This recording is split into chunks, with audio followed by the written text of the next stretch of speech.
pulled off the iPad. I said, I can't pronounce this dude's name. And he just stared at me. I said, I can't pronounce it, but I can tell you every detail known in the book. Cadence, signals, hands. I knew everything. I saw a man getting back an $800,000 signing bonus. I said, you can have it. I said, it's 3 days. I said, this is impressive. They want you to be so successful. They're going to push you to your limit. And once you get there, they're like, are you happy there? Let's go farther.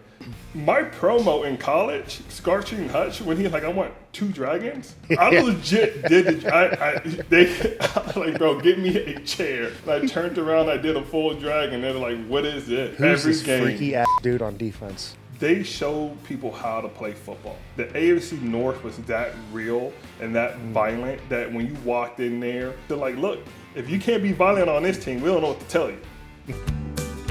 I've survived every situation, knowing when to freeze and when to run. And regret is just a memory written on my brow, and there's nothing I can do about it now. Casey and I were talking off air. It's been just, for us, just kind of a dumpster of a day. That being said, we're joined by you, Lawrence Guy, 14 years. 14 in the NFL, Super Bowl 53 champion, and a father of 6. Whoa. Dude, welcome to the show. One of the most underrated NFL defensive linemen in the past probably 2 decades. Lawrence Guy, my brother, how are you? I'm doing good. Appreciate that. I'm glad to be on because those twins right now, they're active. I'm going to let you know that they're active. I'm like, hey, I got to go. I'm sorry. I got to go. Well, so I assume the jump, because they always say, like, oh, just wait for the jump from 1 to 2. Or they say, wait to the jump from 2 to 3. Hey, pal, how's the jump from 4 to 6, Lawrence? Hey, so you have to understand. So when I had my first one, I was like, cool. Had my first child miss minicamp. I was like, dope. A year went past. We didn't really do minicamp. Had my second child miss minicamp. I was like, super dope. I'm like, okay, a year went past, COVID hit, didn't go to minicamp. I'm like, this is awesome. I'm like, this is just living life. Then I missed minicamp. On my fourth one, I was like, look, I can't have no more kids because I ain't going to minicamp no more. No. Then all of a sudden, I'm like, hey, we're in France, and they're like, she's like, I think I'm pregnant. I was like, nah. I said, you tripping? There ain't no way. I said, the land of love got you, dude. The land of love and cheese. Hey, and I heard 2. Oh God, I was like, look. yeah. Honestly, so my question is like, because the first time you hear the heartbeat on the kiddo, you jump. When you hear it's 2, shit. Lawrence, when you hear it, you poop your pants, right? Like That's you actively. Exactly what I said. That's like You actively poop. we're on FaceTime. I'm with 4 kids at home. We just land. Like she goes to the doctor the next day. They're like, where's twins running in the family? I said, my side. She's like, okay, you're having twins. I'm like, oh. You should be. Oh my that's God. You got some superpowers in there, brother. All right, hey, so it sounds like so. It's not me. It's her. Dude. It's her. Okay, so we're going to change up. We've not done this before, but it sounds like we all need to just start off with a little bit of a palate cleanser. Yeah. We usually do like a real introspective segment at the end where we talk about our feelings and stuff. That being said, we're going to kind of switch it up a bit. We're going to do just a fun little question segment. It's called Smile Through the Pain, and we're all going through a little bit of pain right now. And the sponsor is just low libido and low energy. So what we're going to do is we're going to ask you a few questions, my friend, and just get this thing going. Then we'll get into the actual meat and potatoes of the interview. Is that cool? Oh, yeah, that's fine with me. All right, cool. So first question, Lawrence Guy. Out of all your past teammates, which one would survive a zombie apocalypse the longest? Brandon Williams. Oh, he didn't even why? think about that. Because he already set up. When I was in Baltimore, he was setting up his car for an attack. And I'm like, and I'm sitting there and we're having a full conversation. He's like, look, I'm about to buy this armored truck. I'm like, why? He said, because you don't know what's going to happen. And I'm like, well, if somebody's coming down the street, I'm pretty sure if you need that armored truck, they're just going to blow you up and take the truck. He's like, I'm always going to be prepared. I'm like, I got you, bro. And I told him, I said, no matter what happens, if something goes on, I'm going to find my way to your house because you've been prepared for years. So we just need him to drop his address and also the gate code and don't shoot us when we walk through when stuff goes down. That's a great answer. Mine would be... Hey, him and hold on. Marcus Cannon also. They're the same person. 2 different positions. Yeah, dude. Marcus Cannon is an apocalypse doomsday guy? Yeah. Is he really? Yes. He had a great career. He did. Marcus Cannon played great football. Oh my God. He was super solid. All right, that was great. That was great. Fantastic He didn't even answer. have to think. He didn't. I mean, that was amazing, Casey. It took him half a second. Those are good friends to have too. And Brandon Williams was a dog, absolute dog. Who's yours? Football. Mine. I don't know if you ever played a guy named Brian Winters. Do you remember a name named Brian Winters? So he played a really long time with the Jets. Okay, Yes, and then yes, 2020 came over. I mean, he was I think he was a left guard, tatted. I mean, everything. He also had a tattoo on the inside of his lip that just read some insane stuff. That being said, he was just crazy. I think you got to be crazy enough. I have a gentle disposition. I'm gone. I'm immediately gone. I'm not going to survive. I'm so gone, so fast. If it goes the first 30 minutes, just be like, we lost Mitch. Somewhere out there, he's gone. LaBatt. Have you heard of him? Well, you should. They're the sponsor of our show. It's a delicious beverage. You can find them in your local stores, I'm hoping. They're all over the place. And if you do see them, grab them. You'll enjoy them just as much as we do. Cheers to you, and cheers to LaBatt. Now back to the episode. Yeah, dude. It's a great question. Casey, you have the next one, brother. Oh, yeah. If defensive lineman, if it was like baseball and you had a walk-up song, what would your walk-up song be? Oh God. Oh man. Well, you can't. I would say you can't use the Undertaker song because he sued people when Meek Mills used it. They're like, hey, it ain't happening. But I'm gonna go to the. I'm gonna stick with wrestling. I'm Stone Cold Steve Austin with the glass breaking. Yes, dude. Like you can't tell me those and give you chills. People hear that and start looking around. Now imagine going into Buffalo and all of a sudden you hear the glass breaking. Well, you think people are breaking things there. Yeah, that's true. It might be a table going through, but the beers, everything will be elite. Oh, yeah. Now you're speaking Well, yeah, my dude, language. don't worry about copyright infringement here. We got that all taken care of. This is all a good thing. I think who's that dude, the pitcher? I think it's for the Brewers where it's like that dun dun dun dun dun and they shut the lights off dude, and the they're all problem is like, you have to strike out everyone. If Oh, you go no out there. doubt. And if you give out a homer like right off the rip on that, My promo in college, you know how everybody got the screen thing? Mm-hmm. I did the dragon. Like, if you see Scarstreet and Hutch when he's like, I want 2 dragons. I legit did they like, bro, get me a chair. And I turned around, I did a full dragon. They're like, what is this? And I'm like, I said I didn't want to go crazy and do 2 dragons, so I only did 1 dragon. And who's every this game, freaky dude on defense? hey, I they like saw that, it, and it was hilarious. And they're like, bro, you're serious. I'm like, yeah. Then the following year, I was like this. Yeah, that's so solid. I dig that so hard. I dig that because that dude's going to give you about 10 solos and a few pressures and a sack or 2. Great, everyone, well done. My next question, Lawrence Guy, what's the most dad thing you've seen an NFL veteran do? in the locker room. God. In the locker room? Oh, Jules. Jules came in there. He had to do rehab. I think he was going through a knee injury at that time. And I walk in there, it's the off season, and I'm like, "Whose daughter's in the hot tub?" It's like, "Oh, it's Jules, man. You know, he it's his time." So I'm like, "So did this during rehab together?" They said, "Yeah. You know, we just let it be." I'm like, "You let it be?" I'm like, "Yeah, bro." He did this in the hot tub. Did him and her just hanging out, getting loose, about to go do some rehab together. I said, "Bro, this is epic." And as soon as I saw that, I said, "Look, I'm bringing my kids." I said, "If he could get away with it, I'm just going to throw everything on him." So I started bringing the kids to rehab. I'm like, "It's Tuesday. Can you watch them?" And I can never forget, I brought my son. He was in school. He didn't want to go to school, so I went to go pick him up on that Tuesday and went in there, and we're over there playing Bluey songs in the gym before we could keep him entertained. Hey, that Bluey slaps, dude. Killing it. And Gerard Mayo put it on, and they just looked at me. I said, "Blame Jules, bro. He gave me the inspiration to do this." Cheers. Honestly, it just takes one dude, and that was a great thing about Buffalo too. And honestly, like the great, like you get to tell your wife, "Hey, let me take one of the kids into work." Huge dad moment, huge dad points, especially in season when moms are not super juiced about dads being gone 24/7. Seems like 365 at the moment. I remember a guy, I forget who, but it was a night game, and it was across the coast, and he was doing like a bedtime story in the locker room to his kiddos before the game, and I was like, that is so sick.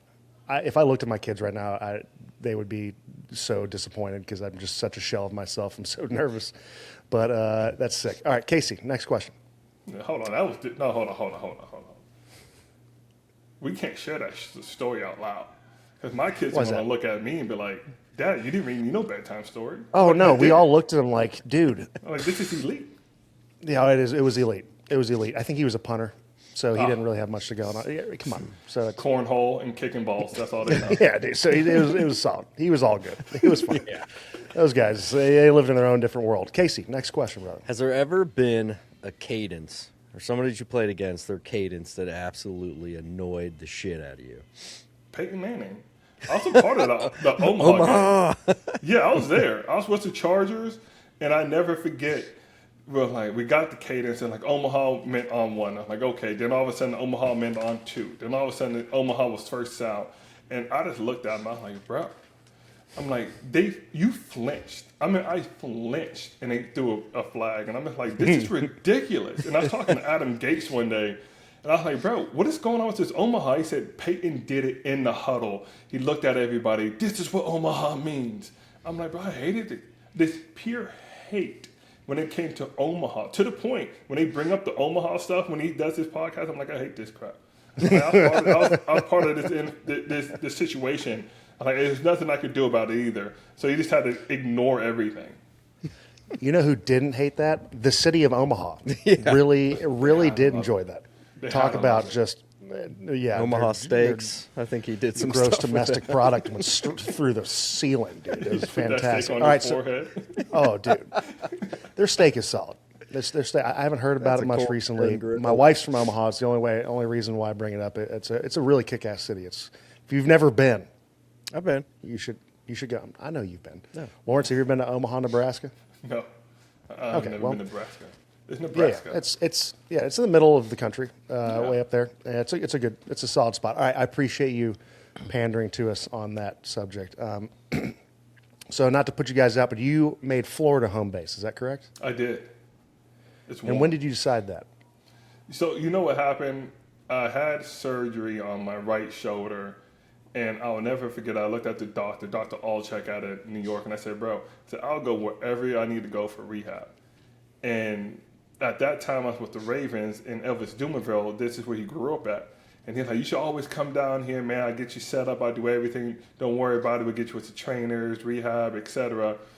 And I just felt like when my surgeon said, hey, the best guy is in Florida, and I said, what part? He said, South Florida. I'm like, okay, let me go try it out. And from there, Doom literally got me connected with his trainer, the people he was doing rehab with, and I connected with some other people that I used during the combine down here, and it kind of just stuck with that because it really didn't matter where I lived. I wanted to go where the training was at and where the treatment was at because that's what our world is at. We got 2, maybe 3 months of free time, and before that, you reported a little bit earlier before they kept doing the CBAs.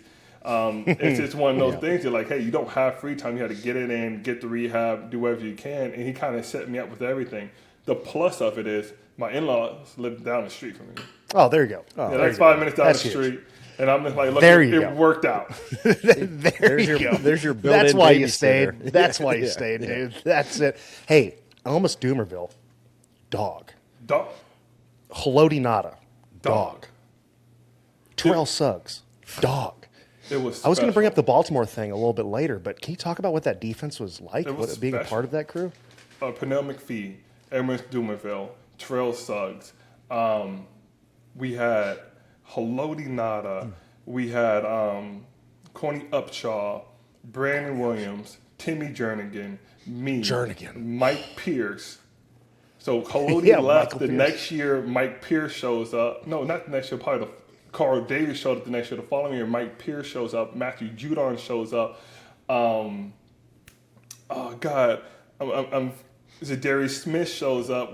It was just producing talent, and when it comes down to, and I tell people this all the time because I'm blessed enough to be a part of really good organizations, except probably two of them. They show people how to play football.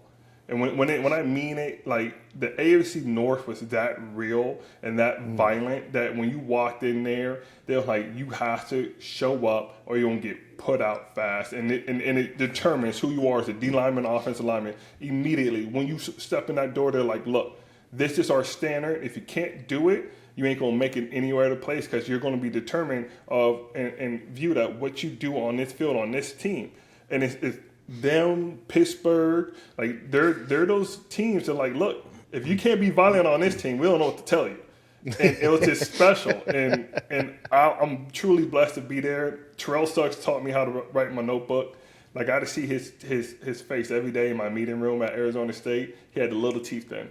And I'm like, bro, I said, what happened to your little teeth? He said, I got them fixed. I said, yeah, you did. But it just showed us. He was like, look, we got to write your notes book better. We got to do this. Doom literally walked in the building. The first day I met him, he was like, look, you got to show me that you got to be here. Because if you can't show me, there's no point for you to do this. And he was doing scout team. So Doom signed his contract there, and he was on scout team. He was like, look, I'm a pass rusher, but I do what I need to do when I need to do. And so it's impressive to see somebody of that character going out there doing what it needed to be done for the team. And it is kind of this molded everybody. You know, everybody fell in line. We understood it. Like the inmates didn't really run the team. We ran the locker room, but not the team. Like we show up on the field. When we show up, it's going to be pure and it's excellence out there. And it was a great experience. I'm telling you that right now. I want to take it back, and I tell people, like, I'll never forget. Like I had a couple of welcome to the NFL moments. Please.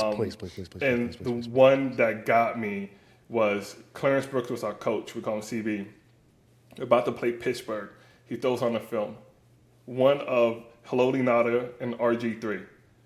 When RG3 got the knee done, he was like, look, he said, you want to know what happens when you run down the field and the 360-pound man is chasing you? He's going to end your career. I'm like, oh, crap. Like, we saw the play. He's like, don't stop. He said, okay, we saw that. Then he showed us. He was like, he didn't do it on purpose, but it's the way we play. We're going there. We're about to play Pittsburgh. And he slows it down. Haloti Ngata is coming through the line. Big Ben is getting grabbed. All you see is Haloti and his forearm go towards Big Ben's face. He said he's not trying to hurt him, but he's sending a message that you're going to get smacked every given time. And he put a forearm so hard in his face.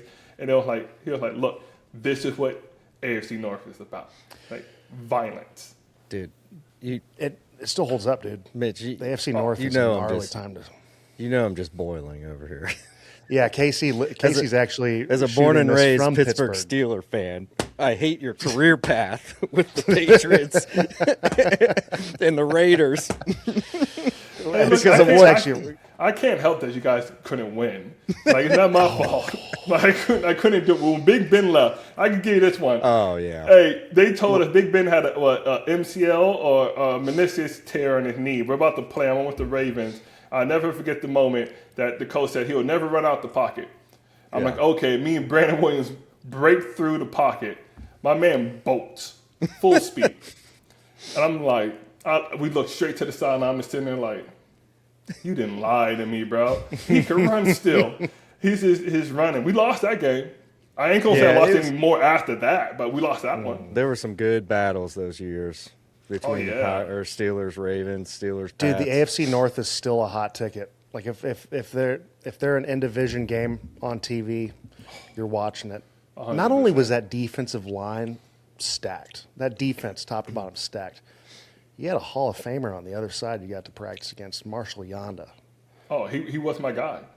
So if you took him, that's who I practiced against. I did one-on-ones with him. I did 9-on-7. We did inside line. That's who I went with because I understood how to practice. And not a lot of people understand what that means. You get into the trenches, but I understood how to practice. And we used to talk, and he used to say, hey, I ain't feeling well today, but let's make it look good. Let's work technique. And like, hey, how you feeling today? I'm like, hey, I'm feeling great. He's like, all right, let's go at it. I'm going to give you some top. I'm not going to try to kill you, but we're going to compete. And when we did pregame, I had to do it because all he's trying to do is get a good pop and a fit up and get your hand placement. Same thing with me. And I never forget, he got hit one good time, and he looked at me. He said, "Bro, what happened?" I said, "He cut me in line, bro. I'm sorry. I can't do that." He said, "No." And he stopped Joyce like, "No, we need to be with him." So it was every single day for 3 years I was with him, practicing, competing. And it was amazing. And the best thing about it is when we played them, I got a sack on him. And I was like, "Bro, I've been waiting years for this." I said, years. And I'm not saying that I enjoyed the sack, but it was fulfilling until 3 series later, I read pass, and I was at the nose guard, and I swam the center, and he came down on a double team, and all I heard was, "Payback!" And I'm just like, I'm going to fall. It's just it's a beautiful thing, a relationship. It's between teammates, and then you play them. What an experience. That's great. I'm interested because, not to bounce around here or there, you're in South Florida, but you're originally from Las Vegas. In fact, I remember seeing that tattoo on your arm the first few times we played each other. I don't know if it was a skyline or it was just like the Las Vegas strip symbol. It was really cool. I assume you have a different relationship with Las Vegas than the average Joe. Did you ever think about making it home base for you and your family? I did, but as I said, my mother-in-law 5 minutes down the street. That training got me here, because believe me, I will live in San Diego because it's a beautiful spot. And when the training got me here, we kind of stayed, and that's what happened. And at that time, there's nothing in Vegas. At the time, no training. There's nothing really. Now it's a little bit different because everybody's there. You got the A's coming in, the Raiders coming in, so everything's getting a little bit better. We got more talent coming out of Vegas. When I first got in the league, I think there was 5 of us, right? So it wasn't a lot of people. So it was one of those things I can't go back. It's nothing there for me, and I tried. After my rookie year, and I was like, look, it's not in my boat. I wish it was. It's the desert. I love the West Coast. The West Coast people are totally different than when you got with South Florida people. It's just one of those things hey, and who doesn't like walking on a ship, picking up those little cars off the street? Yeah. Oh, look, it's a little car. Oh, hey, look, it's another little car. Did you ever think about when the Raiders moved to Vegas, ending your career or giving it one stop? I tried. I ain't gonna lie, I tried. I said, look, we threw it out there, and I was like, look, if we can make this a possibility, it will be one great story for a hometown kid. It'll be a good story for the organization, and all that. We tried when Josh was there. It's this. We saw that transformed in 1 year. If he probably would have stayed another year, I probably had an opportunity. But it wasn't in that. As you know, coaches have their players. At one point, it doesn't care about talent. Coaches have their players. They want certain people to succeed. They want to build. They want to blame certain individuals and try to get people moved on. No. So I couldn't get it. And I was like, man. I said, bro. I'm like, look, I'll sit. I'll just hang out with y'all. I said, we could write this whole thing down here. I'm well connected in Vegas. We could do a whole bunch of stuff. And they started passing all this stuff with gambling, and you could do stuff with casinos. I'm like, bro, let's. My uncle was one of the VPs and was the Harris Corporation. I was like, we could do this. We could have a whole little thing going on. Wow. It just didn't happen. I was like, they Lawrence's dropped the ball. monopoly of Las Vegas, dude. I'm telling you. Sick. I was planning it. I was like, we could get it. It'll be amazing. Hey, so from Las Vegas, went to high school in Las Vegas. When did football become a part of your life? High school. High school. Yeah, so I tell people this all the time. I was the bigger kid. I think I got into high school, I was like 285.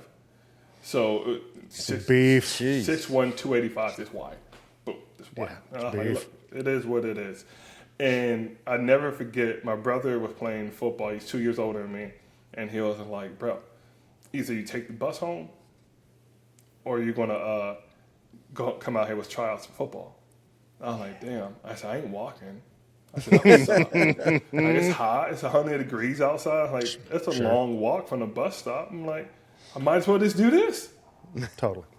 And literally from there, and I was like, then I started enjoying it. Then I went into wrestling. Then I did track, and I was just like, look, this is great. And I never forget. I think sophomore year, I was like, look, I'm pretty good at this. And they was like, yeah, you're really good. I said, no, I'm average. I said, no, bro, you're really good. I'm like, no, I'm decent. There's more people. He said, bro, you're number one in the state. I said, really? I said, I'm okay. He's like, nah. I was like, oh, I'm pretty. I said, hey, I might have something here. And from there, I just enjoyed the competing. Like when you're in the trenches, I did offensive line, defensive line. When you're there, you're doing it because you enjoy the brotherhood with the person next to you, the intensity, and the whole aspect of what goes on down there. It's one of the most violent positions to play in those trenches, and it is just a ball if you let it be fun. Maybe for defensive line. 100%. That's the reason why you stuck with defense. Yeah, it's a real ball for you guys. It's a real hootenanny for us on the offensive line. We're all sitting there throughout the game like, are we all having that much fun? Yes, we're having fun. Excellent. Hey, so why not UNLV? How the hell they didn't offer did me. Lawrence guy end up at Arizona State? Was it the Babes? Oh, They didn't offer me. I'd be honest with you. what a school. Seriously? Yeah, they didn't offer me till like my 6th, 7th offer. I never forget that. And I remember I was talking to the head coach at the time. He was just like, we didn't think we had an opportunity. I said, it didn't matter if you had an opportunity. It just makes sense. Like, you throw it in the newspaper, do something. But U of A offered me first, then Michigan offered me, then Arizona State, Oklahoma, Tennessee, all those schools. And I told California, I said, look, I'm not coming to any school in California. I'm not a big fan of California. Straight off the bat. I was like, look, straight to the coach. He was like, really? And dude was like, Damn. You don't want a USC offer? And at that time, I was young. I get it now. Yeah. I'm just like, no, I don't like California. But through all that being said, I went to Tennessee. I had too much fun on my visit. My dad said he couldn't go to Tennessee. And I was like, look, I'm set. Like, we had a childhood friend that was playing basketball up there who just got drafted into the NBA. I was like, look, we got family members, we're good. Then I was like, all right, then I was going to go to Oklahoma. Then he told me I was going to be like 320, 315. He redshirted me my rookie year. McCoy was there. He was my host. I was like, I'm 260. I said, ain't no way. So all of a sudden, me and my brother sat down. He's like, bro, what school will make sure that you get through college? Out of everything that all the schools you visit, who do you think has the best program? And Arizona State has a 99.5% graduation rate for their student athletes. And I was like, this is amazing. I was like, look, back then, I was like, look, I'm going to go to the league anyway. I said, it's just a matter of time when I'm going to do it. That's just the way my mindset was. And I was like, I need to get through college. If I could get through college, then I have the opportunity to go there. But if I go to a school, it doesn't matter how big it is, I can't get through academically, anything like that, and I get distracted, then this whole thing that we just went through means nothing. So I picked Arizona State. And then we had Dennis Erickson at the time. So I was like, look. I was like, it was like that story is a whole other story in itself. But I was like, look, they have a track record. And it kind of, when I was there, it was understandable. Like, we had a team. If you think about who we had on defense, we was drafting defensive players.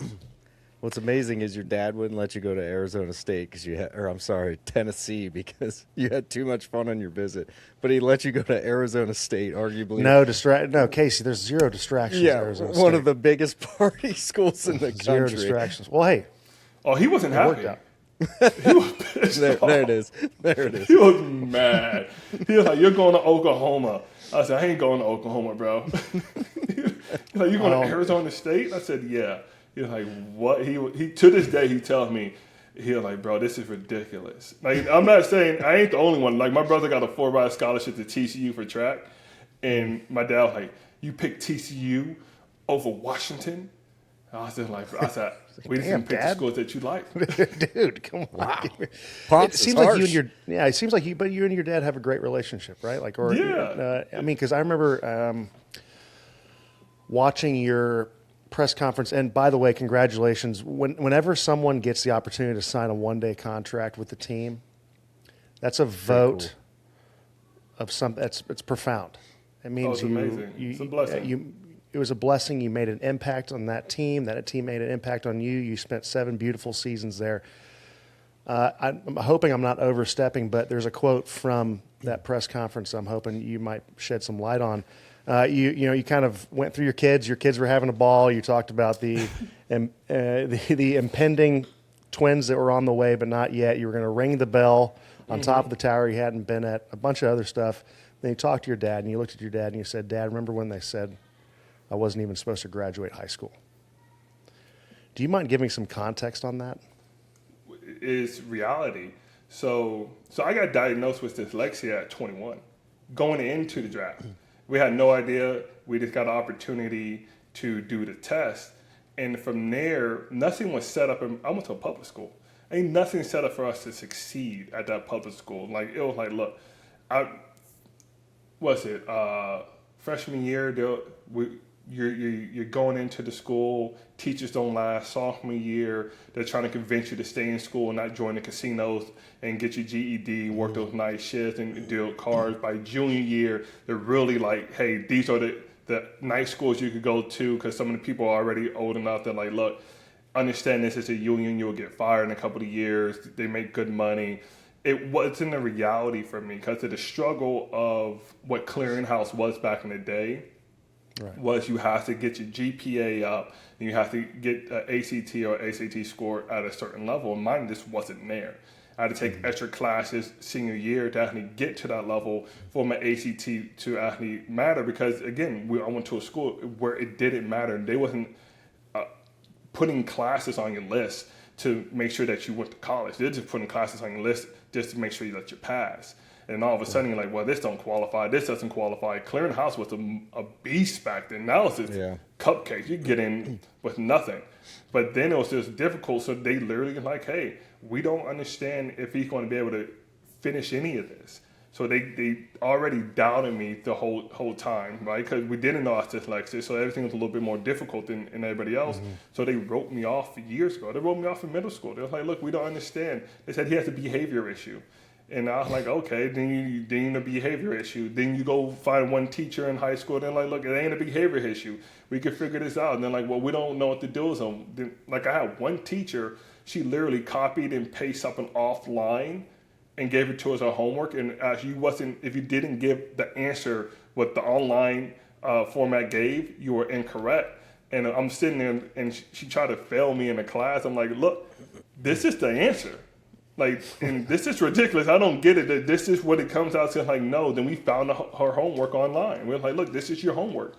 It was one of those things that they literally wrote me off. And I was blessed enough to graduate. I was blessed enough to do that. And it came from a fight from his behalf. Like, he fought every single way he could to make sure I could get into clearinghouse. He fought every single way with every teacher that tried to say I had a behavior issue. I had this, I had that. And it's like, look, there was no such thing as extra time on tests. There was no such thing as this and that. And to be honest with you, that public school, Western High School, like my senior year, when they realized there was a reality, I think I had like 30 offers. They made sure that they didn't offer ACT tutoring. Mm-hmm. SAT tutoring. And no such thing. Like, it is what it is, you know. They found schools to give me that tutoring. So I went to a different high school. We got permission. We did everything that we could to make sure I was able to do it. They got me the help, which was super dope at the time, but they didn't have to do it. So it was one of those things, like I said, I wasn't supposed to graduate. They wrote it off. Like, they'll tell you right now, there's teachers I could still call. They're like, yeah, they told me he wasn't going to graduate. He was going to get nothing. And they was looking at it like, hey, it's just another talented player that can't get through certain things. And it wasn't because of me. It was because of the situation that I was in. Like, if I was at Bishop Gorman, it'd probably be a different situation. If I was at a better academic school, we all know how that goes. But it's just something that occurred. So I give it all to him, and I tell him that all the time. I'm like, bro, for what you accomplished, who you fought with, who you broke barriers with, got me to the position that I was. If I had the opportunity to be successful. And this generation today doesn't understand that also. You just need to have the opportunity. Opportunity, it means everything to it. And he gave me the opportunity to get out of high school, to go to college. And that, like I said, I had my stuff in Arizona State, but Arizona State gave me the opportunity to be successful to go into what my next path in life. I mean, that's super interesting to learn about. Like, who would have ever thought, other than someone living in Vegas and growing up in Vegas, that like you don't really have much. Like the casinos will come and get you, because making money, all the money at the casino at a young age is way better than screw high school. Like I can make money passing out cards and doing like that is interesting to me. If you're good at math, oh yeah, you could be a craft dealer. You be a blackjack dealer. If you're cute and you're a female, they'll put you out there real fast and deal some cards. It's just reality of where I grew up in the area that I grew up, and it's just like, hey, this is what it is. Again, when you talk about Bishop Gorman. Bishop Gorman's a whole nother animal, You got a little beef with the bishop, huh? My whole family went to Bishop, except for me and one of my brothers. I'm like, bro, my whole family's an alumni, and I'm like, we didn't make this cut. And he's like, nah, you're in public. I'm like, it's cool. Did you, with all your success, did you ever go back to your high school and see your teachers and be like, fuck you, fuck you, you're cool, fuck you? No, they all left. All of them left except for 3 of them, and when we won the Super Bowl, I don't want to hurt nobody's feelings. We've never been to the Super Bowl.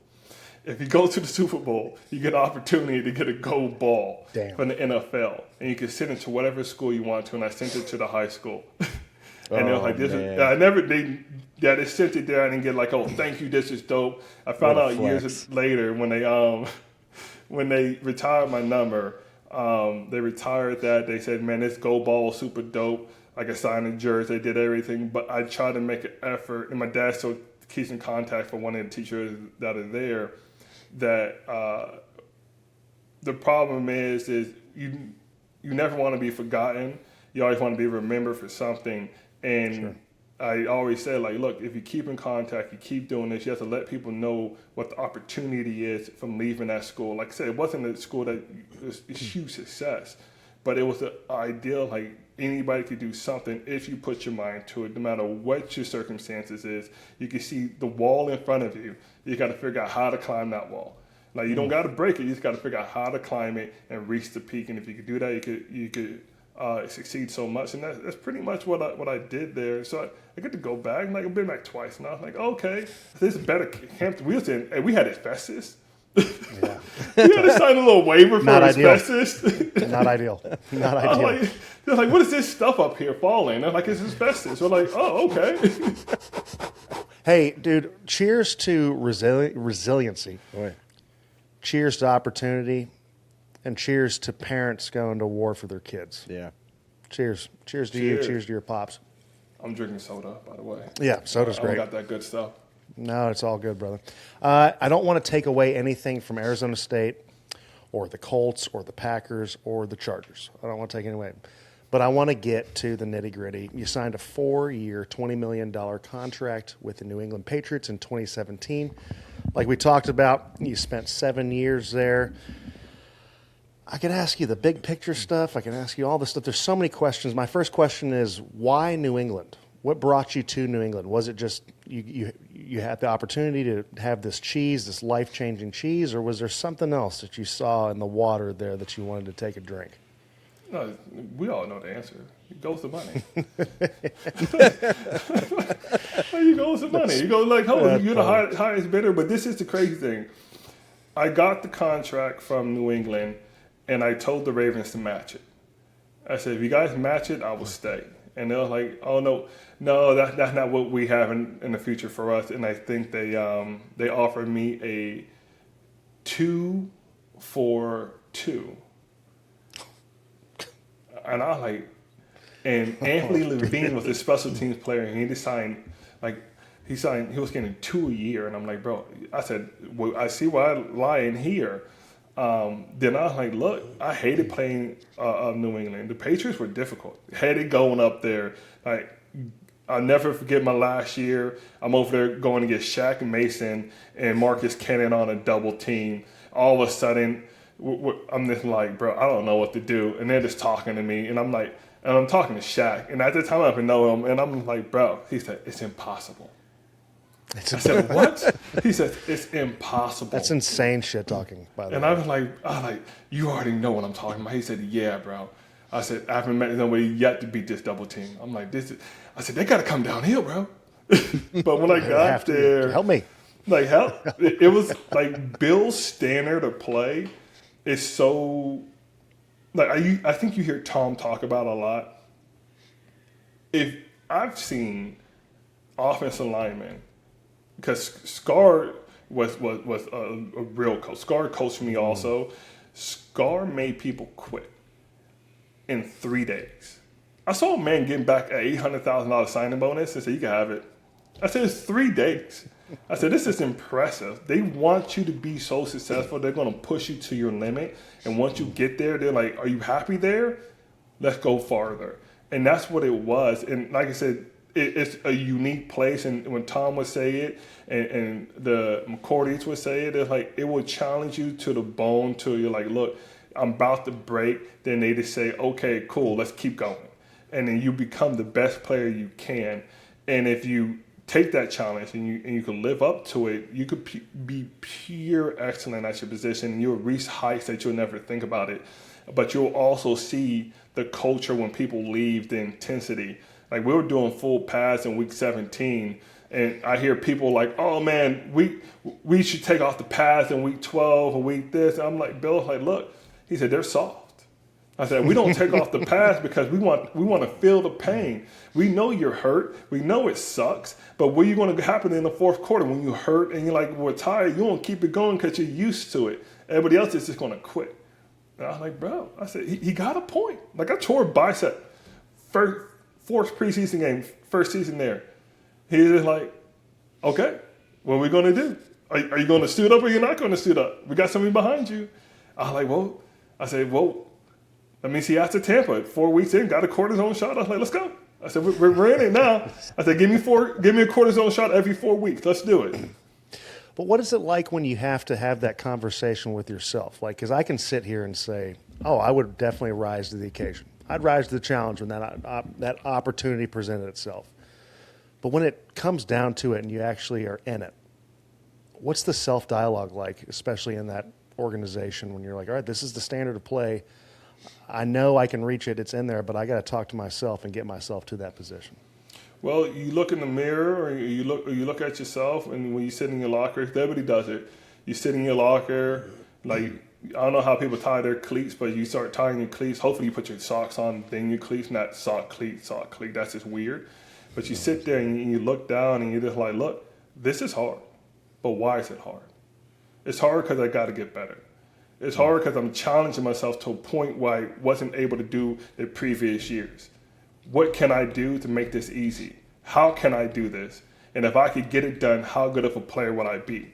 And if I can't get it done, it's because I let myself fail. And if I let myself fail, that means I looked at the mirror and said, I am done and I don't want to do this anymore." And that's the difference where I said the trenches are special. You have to come to the occasion like, I'm going to get hit every single play. What can I do to make this a great time? Because it's going to get sucked. I'm going to get double teamed. I'm going to get blindside. I'm going to get horse collared. It's happening. What can I do to get better to make sure it doesn't occur? And when you sit there and you're like, I refuse to let myself quit because I'm afraid to fail. And that's the problem. People are afraid to fail. I'd rather fail at something to get better at something than just be good at something and say, well, I don't know how to struggle. I want to get the struggle in. I want to feel the pain. I want to get an idea how I could get something done because it would just make you a better player. And that's what happens when you're in New England. You have to look at yourself, swallow your pride, swallow your ego, swallow everything that you have and said, they're doing this for a reason. And if I couldn't get it done, I wouldn't be here because Bill is known for one thing. He'll trade for a first-round pick and send you off. And I saw it with Coney Early. If I'm saying his name wrong, he was a second-round pick. We traded for him. Same year as me. They walked in there. They said, bro, you don't got heart. And they started pointing at his heart. It's just me and him in meetings. And they're just like, you don't got heart. And I'm just sitting there like, you can't say this. Like, you don't have heart. And I got it right there. And I was like, I get it. It's a resilience that you have to have. It's a resilience that's in there. They help you fish it out, right? Yes. And another quote from that press conference that you had, it was my favorite quote of the whole press conference. I want you to shed some light on this. You kind of already did. But it was, you said this, The grass may not always be greener on the other side, but New England brought me in and watered me. I was like, dude, I got the coffee shop snaps when that went down. I was like, that is profound. How did New England water you, brother? Again, 2 for 2. They saw something. They're like, Bill saw something. They're like, look, we know you're going to be good. We're going to push you. We're going to challenge you. We're going to make sure that you are what you are. And look, Bill cussed out Tom in the middle of a meeting. Bill cussed out Gronk. It didn't matter who you were, Devin. We just went on and on. Like Chris Hogan got destroyed multiple times. Like Jules got destroyed. It was just one of those things. And if he chose, like I was a Bill guy, I would be straight off the bat. Bill brought me in. Bill did everything for me. He's like, you're my guy. And you could tell me that if he was Bill's pick. He brought me in as a person that went 7th round, went to multiple teams. Because once you go 7th round, no matter what the circumstance was when you went 7th round, right? And there's some stuff there, why I went. You get labeled. And when you get labeled, did they label you like, oh, well, he's a late round pick, it is what it is. Now go to another team. Then they're like, well, now he's a journeyman, right? And you're like, oh, he's a journeyman. So it doesn't matter how good you are at football anymore. It's all about what they labeled you, how they feel about you. You got to find a coach that likes you, that's going to give you opportunity. And that's what I had when Baltimore was Clarence Brooks, was opportunity. But Bill saw that and it's like, I see greatness in you. What I'm going to do is bring you in here and say, the reason why I brought you in here, because we need real D linemen that's going to play big boy football, and we need it out of you. He said, you're not there yet, but we're going to get it. And I'm sitting there like, I understand. And that was it. I come to that moment, you sit at your locker and you look at your cleats and you're tying them like, I get it. And I got double teamed every single play by Marcus Cannon and Shaq Mason consistently, 9-on-7. Show me what you got.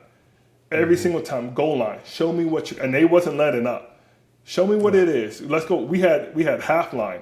So half line, literally, half the line, and we're just going at it every single day. Then we had Texas drill. Texas drill is Oklahoma, but you're just not on your back. Your hands in the dirt, you're a yard off. They put some bags on the side with a wide receiver, and they're like, look, it's Oklahoma. We're challenging the man to get better. And if you're this guy, he expects you to be up there first and you to show by leadership how you're supposed to be done. And if he felt like you didn't do it the right way, he'll approach you straight off the back in front of the meeting and say, we need better out of you, because if you don't do it, nobody behind you is going to do it. So you're going to be this person, get it done. I don't want excuses.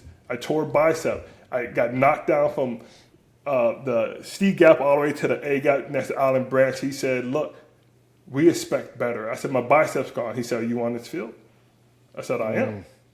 He said, then I don't want no excuses. Once you touch this field, you're here for everybody around you. Show what you got to do when you got to do it every single time. So he watered me. He was like, look, we're going to create something. We're going to continue to challenge you. Even on the great years and the low years, he's like, we're going to continue to do it. Your knowledge, you're going to be the best you could be. We literally got a question on Wednesday. Who are you going against? What school did they go to? Who's the ownership? Who is the characteristics? Who was their dad? Who was their brother? Who's their teammate? How do we have any type of a relationship with that team? Go through it. And as we're going through it, we're sitting there, I'm like, okay, I get it. And he never really asked me a question after I looked at Buddy and pulled off the iPad. I said, I can't pronounce this dude's name. And he just stared at me. I said, I can't pronounce it, but I can tell you every detail known in the book. Like with the Ravens, they already taught me how to read cadence, signals, hands. I knew everything. And he's just like, look, we want something. We expect you to get it. And when I mean he expects you to get it, if you look at my 2018 season, look at the beginning of that season, I had the most run stops, tackle for losses. I think I was third in the NFL going into week 6. He literally looked at me and said, you can't do this anymore. We need you to play a 2-gap and a head up on a guard. And I said, what you mean? He said, do you want to win a Super Bowl? He said, if you do this, we will win a Super Bowl. Nobody else could do it, and you'll be the key factor of it. And I didn't understand that. I'm like, all right, cool. And all of a sudden I hear an audible, and I look behind me, and it's Patrick Chung. And I'm like, do we have a safety right here? What else he doing? And they put him at the linebacker position. And I was like, I see that. what we're doing. I said, we just created a new package where we could just adapt. And he's like, this is what we're going to do.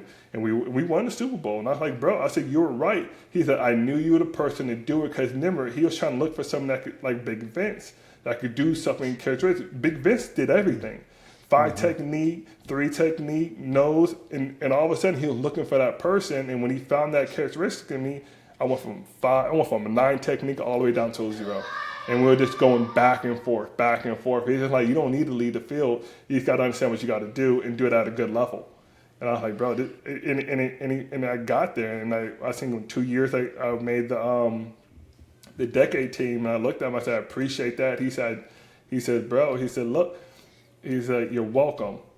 And the look on his face was, he does a little smirk. He was like, I was like, oh, you knew I had the talent to be here. Yeah. But he also knew that nobody in the league saw that or will even give it a shot. And that's what he's known for, getting that talent that he sees, giving it a shot. It's like, are you willing to work as hard as I know you can to be as good as you're willing to be?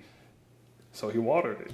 And I that's like, that's crazy to me. Like, and I think that's the dividing line between like a great coach and a kind of an average coach. And to me, without knowing anything about, obviously not playing for him or whatever, but like the psychological aspect, like the way that they pick guys, like he picked you, not, and this is not a knock on you, but not because of your physical ability or whatever. He picked you because he knew who you were mentally. He knew who you were and how he can not so much manipulate, but how he could mold you to what he needs you to be successful. And that's like, I mean, we're talking, psychology type shit there, where you're not just picking a guy because he's, 6'6", 300 pounds and can run a fucking 6'4", 40 and athletically gifted. Like he's picking guys. 6'4" is not very fast. Yeah, I know. But, I mean, come on. He was 6'6", 300 something. Anyway. But he's picking guys that he knows mentally can take what he is about to give to you and knows that it's going to make you into this person that's going to be successful. That's crazy. But going through those trials.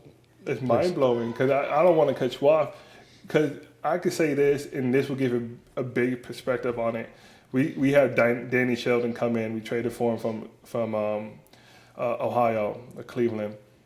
We had to run a 40 for a conditioning test, 20 40s, right? We had to get it done in 6 seconds. Go look up Danny Shelton's 40 time. He got it in 6 seconds. And I'll never forget that. And he was like, bro, I think he said, I ran a 6.2 40. What do you mean I got to finish in 6 seconds? I'm beating my time. And that's when, he knew it. He's like, we know what we're going to get out of you. And I never forget because I'm talking through the 40, like, this ain't nothing. And I looked at Danny and I was just like, you can't fail us both. Never. And he was like, what? I said, he can't fail us both, Danny. He's like, what? I said, I'm running with you, bro. And we finished all those things in 6.2 seconds. And Bill looked me in my face. I was like, look, can't fail us both. It's me, him, and Malcolm Brown. I said, oh, that's I said, what are you gonna do? Well, but that kind of speaks on what I was going to say, which is like through these trials and tribulations, right? Like it was 24/7 in that building. They were trying to get the best out of you, whether it was in meetings, whether it was on the field, and you have this heightened sense of tension. And tension gets a negative connotation, but it also breeds beautiful football and growth, right? But it also creates an incredible bond between teammates and players. Who are the few teammates that you had that you feel like, man, that was that bond? I know you were a great teammate. Everyone, I remember people, I think we played you in 2023. You made a tackle, and like the whole defense was calling you Unc, and I was like, that's awesome. But that was sick. But who were the few guys on that team that you felt like, man, I got something real special with these dudes? Oh, the McCourtys. Godfathers and their wives, godmothers to my kids. It was something so special that you could say it occurred. Me and Danny Shelton was the same thing. It's so unique of what we went through.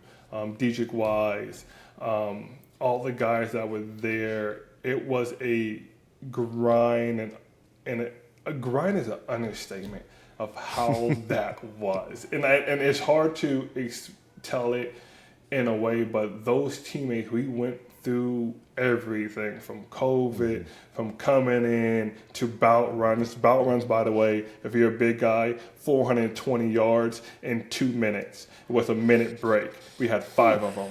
So after you went to the practice, we went to practice, didn't finish that, or you did that, then went to practice.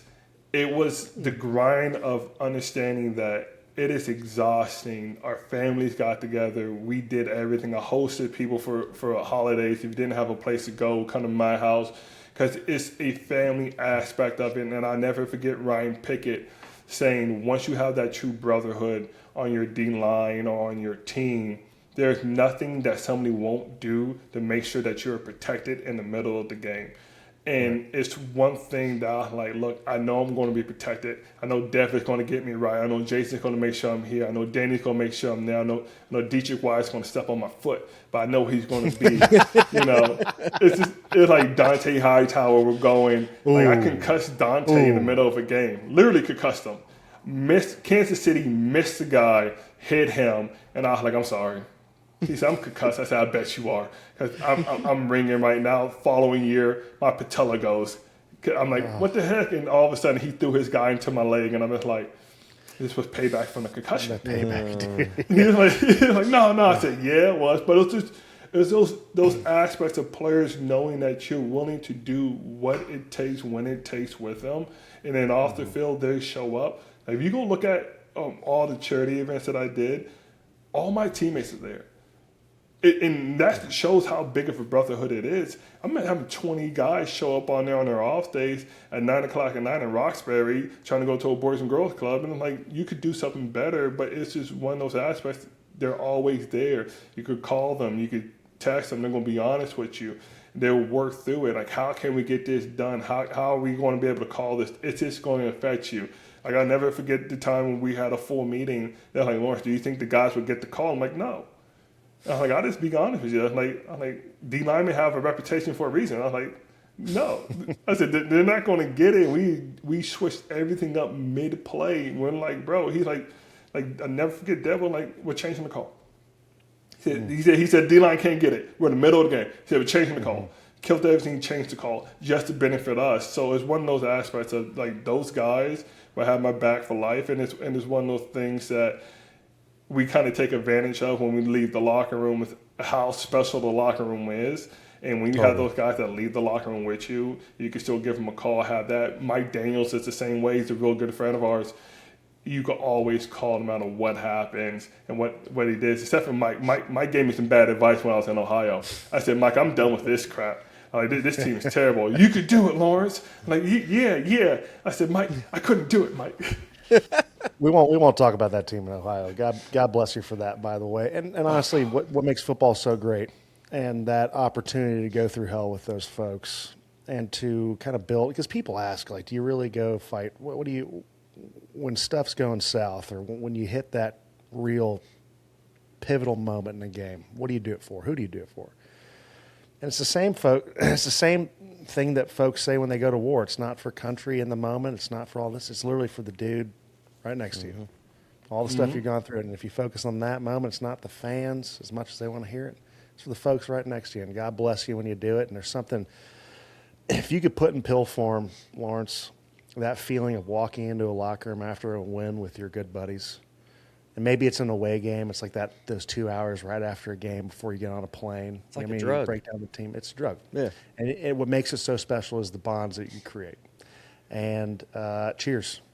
Cheers to you, and cheers to all the many hours that you put towards it. And I can't cheers the New England Patriots, but I can cheers the journey that you had with them, brother. So God bless you. Do you mind if we finish this interview with a segment by LaBatt? Yeah. Okay, kill it. All right, so this is the introspective part of this. We had the fun one about the zombies and stuff. We're going to end it with it's called Lawrence's Lens. All right, you're just going to life through Lawrence's lens, really your NFL life through Lawrence's lens, all right? So the first question is, if you could do one thing differently throughout your NFL career, what would it be? Oh, God. Wow. Profound, I know. It is, because the journey I went on, I think I needed it in life. That's the thing. But, you know, I'll probably go back to when I was in New England. So COVID year, I subplexed my knee, and I played San Francisco. I went in the tent, said my knee subplexed, bro. And he said, well, I said, came back in, we're good. He said, you good to go? I said, I'm ready to go. I'm going to get Trent over there and his guard. I'm like, I'm good to go. I said, I got to prove a point, even with a bad knee. I should have sat down. Yeah, should have like, look, I'm done. No, you put your shoes on. Remember, you stared at your shoes. You got to Hey, go. I was like, I'm doing it. I said, in my head, I'm like, those one of those things you're like, hey, if I take that back, I should have sat that down, because the following week I popped my shoulder out, because all friendly fire, 2 friendly fires. I was like, look, if I would have sat down and my wife would have told me, hey, my wife told me, like, you should just sit down for like 2 weeks. I was like, in my head, I was like, I'm doing it for the person next to me. That's literally what I was saying in my head. I was like, I could do it. If I did it, sat down, it wouldn't have changed anything that just occurred the following years. But I'd been like, hey, my shoulder probably wouldn't be hurting right now. Yeah. That's a great one. I want to have this little thing right here. Yeah. I see it through the white. See it through the white shirt. Yeah. God. That ain't muscle, that's a bone. No, it's muscle. It's muscle in my eyes. Please make it muscle, Jesus. Got one of those too. Next question. And you kind of answered this, honestly, truly. But maybe you have something else, or maybe we can just edit it out. But the question I had was, besides Brady and Bill, what made those Patriots locker room and that organization so successful year after year? Man, you know, everybody talks about Brady and Bill. I was on the defense side. I barely saw Brady. Saw Bill a lot. But it really comes down to what we did together in those off seasons, the events that happened. You know what? I actually went there during the fun years. People are talking about, when I mean the fun years, we had an old school day. Like we did like a pretend to be a coach day. We did all of it during that time. So I literally went through the fun years. But it truly made it special, because no matter what happened on that field, you knew somebody had your back. I tell you this, one of my teammates got blindsided by Pouncey in the middle of the game, and I was just like, I looked at him, I was like, you ain't gonna get me like that, but somebody on this offensive line is gonna get got for this. And he was like, what do you mean? I said, somebody's gonna get got. And 2 plays later, I just waited. And blindsided somebody so fast. And he's like, well, I said, it's just payback Ramon? for somebody Did you else. get Ramon Foster? He's a nice guy. It wasn't. When? Foster's not a nice guy. No? No. He's amazing. My favorite. But he's not My favorite thing was his stance. Was like when he would do his silent cadence. He'd be standing up totally, and he would literally squat 6 inches. Yeah, terrible. It's fascinating. The whole offensive line is fascinating, but it was just one of those things. I was like, we just had each other's back, so that's what made it really special. Because again, I didn't see all of them. When you look at New England, I think Cam Newton said this, like they're a game managing offense.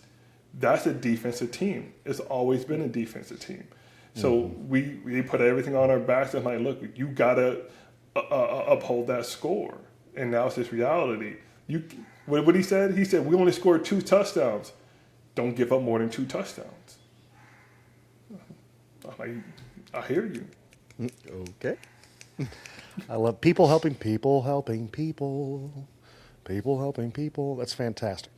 Next question, Lawrence Guy. All right, so I preface this by saying, like, I considered you, when people ask who's the most underrated, and I'm not just pandering, I would say this, who's one of the most underrated defensive linemen that you played against, I always say Lawrence Guy, number 1. And number 2, I want you to shed a little light on this guy. What makes Adam Butler such a unique player? Explosive? Bro, he lined up for the first time in this ugly stance. And I was like, what the is this? And he just looked at me. He was like, what? I said, what are you doing? And he told me straight off the back, he was like, I'm going to retire in 5 years and start a farm. And I was like, you're going to get to year 4 and realize how good you are. And like, I'm going to play until I just can't play anymore. And he and his explosiveness, by God, go look at his stance. It's terrible. I looked at it all the time. Terrible. You had no idea where he was going. None. No, and that's what made it so special. He'd be in a stance that was like every bit of his body and his weight is going that way. And he would somehow go that way. It was so, which made him, when he would line up that head up nose and you do that odd front with those guys walked up, and made it such. They told Adam you could do whatever you wanted to do when he's there. And they're like, Adam would do it. You just got to follow. Remember, he would sacrifice everything for the person behind him to get a sack. Like, he might not have a lot of sacks, but he will sacrifice to make sure you get a sack, and he got that reward from it. But his explosiveness, his IQ of the game, I remember I got him there when he was a rookie, him and Dietrich, and I'm sitting there like, bro, we're going to run this and we're going to do this. Adam took so many people's jobs, undrafted free agent, just started taking jobs. Just right off the bat, because Bill does packages, and you're like, you are our package. If it's passed, you're getting in. And I'll never forget somebody coming in. I was like, look, I said, I can't help you, bro. Like, it's Trey Flowers and Adam right now. They're doing something that you just can't. Like, I could see with Trey. So I said, but Adam was so explosive and so smart of the game. It's mind blowing how he could read a playbook, how fast he could pick it up and see the cadences. It was impressive. To this day, I mean, when he signed his deal with the Raiders, I'm like, bro, I'm so happy for you, because I saw it. I knew he was going to be successful in the league. I knew he was going to have a long career off that. What I'm talking about, that first stance, and we're like, this shit is ugly. And he gets in there and this Debo's David Andrews, and I'm just like, I see 9 years right there if he just keeps going. Oh, dude, he really is. He's a special football player. I remember because you guys would do that fucking horn. It's third down, and he'd run up there. I'm like, oh, all right, this is going to be a super shitty time. It was. You had no idea where he was going, and he was so good, and he would celebrate his teammates' successes, and the way that he would get offensive linemen's shoulders turned, and then once as an offensive lineman's shoulders turn, especially in the interior, it's over. It's over. It's completely over. And when he ran out, trust me, when him and like Dietrich Wise ran on the field, you'd be like this. If you never watched film, you'd be like, oh, we're about to have a field day with him. Like, okay, this untalented, big jersey, like pants too big. I'm like, it just looked unapportionated. And I'm like, you look terrible. And it's to tell him, I said, you look terrible on film. Like, he's like, well, I said, not your playing style. Like, did you personally, you look terrible. You're like, well, I said, you got to tighten up the jersey, because I wanted all the D linemen to have tight jerseys. That's what I learned in Baltimore. Sure. And he would just go up there and he's like, watch them. And you just see all the offensive linemen like, oh. And they'd be like, I don't know, bro. I don't know what to tell you. I said, they might have done that one play, but after that dude got out of that stance once, you're like, okay. I get it. Yeah, oh I get God. it. The jersey thing's great. I remember being like, that's a very loose jersey. That jersey's unbelievably loose. Last question, and before we ask this, Lawrence guy, thank you so much for the time, bro. I know you are a father of 6. You got a lot going on at the house. Your candidness, your ability to answer these questions, it's just been remarkable. So thank you so much, and your willingness to answer these questions has been great. That being said, the last question, Lawrence guy, I'm going to ask you is, you have hung up the cleats, right? Mm-hmm. And now you're sitting back there. You're sitting back in your 14-year career. You're looking back at it. How do you hope your teammates and coaches remember you? So the answer to this question, and it's going to come as a story. Yes. When I did that one-day contract with New England, like I said, it is when you get the opportunity to go back to a team and do that, you was very special to the team. The team was very special to you. You have to earn it. Not everybody gets it, you know. Like I saw you sitting off when you went to Buffalo, got the beards going out. Like I wish I could do this in New England. I'd give me a beard and start chugging in it and everything. It's a special moment for sure. But I had a player come up to me, and this has happened many times. Kenny Moore, what this happened with the Colts, he came up to me during the Walter Peyton nominee thing, and they both said the same thing. 2 different players, 2 different positions, and they were like, I appreciate what you told me when I got in the locker room. And it comes down to, why am I going to beat you down if you're being beat down by somebody else? Why am I not going to see the talent level that you think you have and I know you have, and that the coach is going to say you're wrong? And I will sit there and like, it's not you, it's him. I can see it, I lived it. You are a talented person. Don't let nobody in this world take it from you. Because at the end of the day, our patch is rented, our jersey is rented, but the last name on your back is yours forever, and they can never strip that from you. So when you leave this league, that last name leads with you. And I want everybody to remember that.